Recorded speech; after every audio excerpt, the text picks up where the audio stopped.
নির্মাতা সঞ্জয় সমুদ্র পরিচালিত অ্যাকশন থ্রিলার গল্পের সিনেমা ইনসাফ। তিনি সামাজিক যোগাযোগ মাধ্যমে এই সিনেমার 82 সেকেন্ডের টিজারের একটি ভিডিও শেয়ার করেছেন, যেখানে উঠে এসেছে প্রেম, ভালোবাসা, প্রতিশোধে ও ইনসাফের গল্প।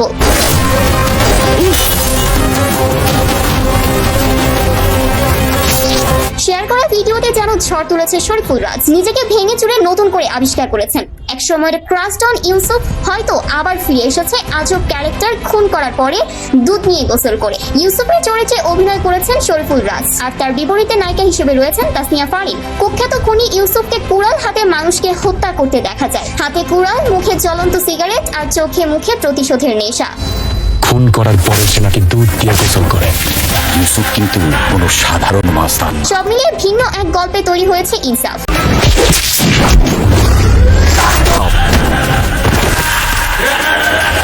এটা বাংলাদেশে জন্মগ্রহণ করছে, ভালো কাজ করছে।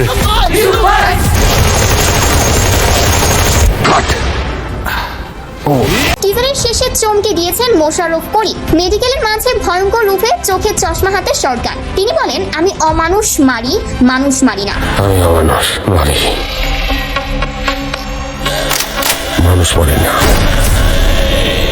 শেয়ার করা ভিডিওর কমেন্ট বক্সে একজন লিখেছেন, এবার ঈদের মেগাস্টার শাকিব খানের তাণ্ডবের সাথে টক্কর দিবে রাজের ইনসাফ, যা সত্যি সিনেমা প্রেমীদের জন্য বিশেষ কিছু। আরেকজন লিখেছেন, ও ভাইরে ভাই, এটা কি বানালেন আপনি, পুরাই জোস। এটা কি 8 পর্বের ওয়েব সিরিজ যে বিল্ড আপ